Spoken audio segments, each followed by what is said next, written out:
नमस्कार, आप देख रहे हैं जिला टॉप खबरें।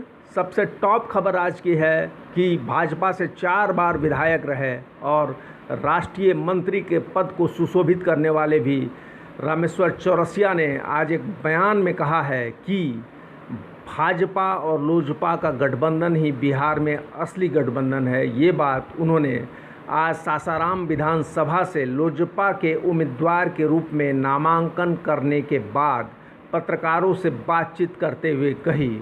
उन्होंने कहा कि जनता और कार्यकर्ता दोनों ही यही मान रहे हैं कि भाजपा और लोजपा ही असली गठबंधन है। उन्होंने भाजपा कार्यकर्ताओं एवं जनता के दबाव में ही सासाराम विधानसभा से लोजपा उम्मीदवार के रूप में नामांकन करने की बात कही। उन्होंने नीतीश कुमार पर भी निशाना साधा और सासाराम से क्यों चुनाव लड़ रहे हैं इस पर भी विस्तार से प्रकाश डाला। उल्लेखनीय है कि रामेश्वर चौरसिया नोखा विधानसभा क्षेत्र से सबसे पहली बार 2000 में भाजपा उम्मीदवार के रूप में चुनाव जीते थे। इसके पश्चात 2005 में 2 बार और 2010 में भी वहां से विजयी हुए थे। ये चारों बार वो भाजपा से उम्मीदवार रहे हैं। ये भाजपा से लंबे अरसे से जुड़े रहे हैं और भाजपा के चुनाव प्रभारी उप प्रभारी भी रहे हैं। ये उत्तर प्रदेश में और दिल्ली में भी इन्होंने चुनाव का प्रभार संभाला है। और ऐसे बड़े महत्वपूर्ण नेता का यह बयान बहुत ही महत्वपूर्ण है कि बिहार में लोजपा और भाजपा ही असली एनडीए गठबंधन है। उन्होंने यह भी बताया कि वे नोखा छोड़कर सासाराम से क्यों चुनाव लड़ रहे हैं। बताया, अपने नोखा में किए गए विकास कार्यों को बताया और सासाराम में जो विकास कार्य नहीं हुए हैं उनकी तरफ इशारा करते हुए बताया कि वे चाहते हैं कि यहाँ से विधायक चुने जाने के बाद सासाराम में इन विकास कार्यों को करें।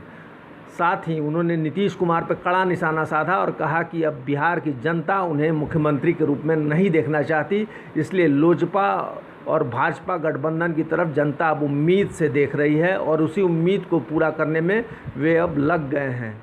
उन्होंने ये प्रधानमंत्री मोदी के कई योजनाओं की प्रशंसा करते हुए कहा कि बिहार में वे योजनाएं इसलिए लागू नहीं की गई कि नीतीश कुमार नहीं चाहते थे कि वे योजनाएं ऐसे जिनमें उनका पोस्टर पर उनका फ़ोटो नहीं जाए, वे योजना लागू हो और भाजपा को उसको श्रेय मिले और नरेंद्र मोदी को श्रेय मिले।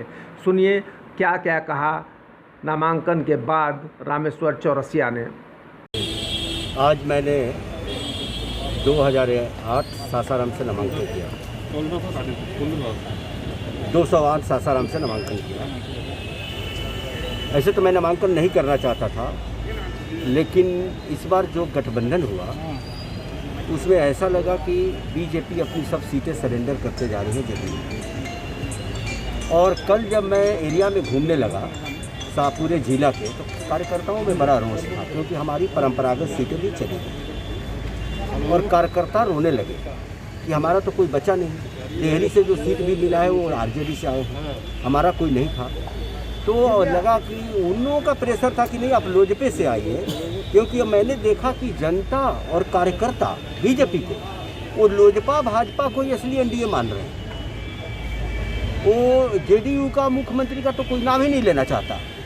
तब मुझे लगा कि आप लोग का इतना प्रेशर है। वो बोले कि क्या हो गया, भाजपा से करिए चाहे लोजपा से करिए। तो मुझे लौट करके पटना जाना पड़ा और बात करनी पड़ी। और मैं धन्यवाद देता हूँ जो नारा दिए हैं बिहार फर्स्ट का चिराग पासवान जी का, कि 2 मिनट में उनका फ़ोन आ गया और छोटे भाई के जैसा फ़र्ज निभाते हुए भी शिष्टाचार से वो बोले सर आपके लिए कोई दिक्कत नहीं, आप आ जाइए ऑफिस में, मैं तुरंत देता हूँ। और कल ही मैं लेकर के सिंबल लौटा और आज नामांकन। तो सर ऐसा हमारा मकसद यही है कि देखिए बिहार में 15 साल उनको भी देखा, 15 साल इनको भी देखा। और आप देख रहे हैं सासाराम की क्या हाल है। आपने पूछा सासाराम से मैं क्यों लड़ रहा हूँ। जी। आप नोखा में चले जाइए, मैं 10-15 साल रहा विधायक। किसी भी नोखा, नासरीगंज और राजपुर बाजार में, गांव में कहीं आपको कीचड़ नहीं मिलेगा। मैंने सब रोड बनवाया है। 20 साल पहले जो 3 इंच पीसीसी बनाया वो आज भी चल रहा है। इस सरकार में वो सरकार अपहरण की थी, ये भ्रष्टाचार की। और आप देख लीजिए सासाराम में रोज़ सड़कें बनती है, रोज़ टूटती है। सासाराम नर्क बन चुका है। मैं जब यहाँ रहता हूँ, मेरा घर भी भाई यहीं बनाया है और मैं तो सर्किट हाउस में रहता हूँ, लेकिन अब सासाराम निकलते होंगे तो लगता नहीं है कि शेरशाह की नगरी है।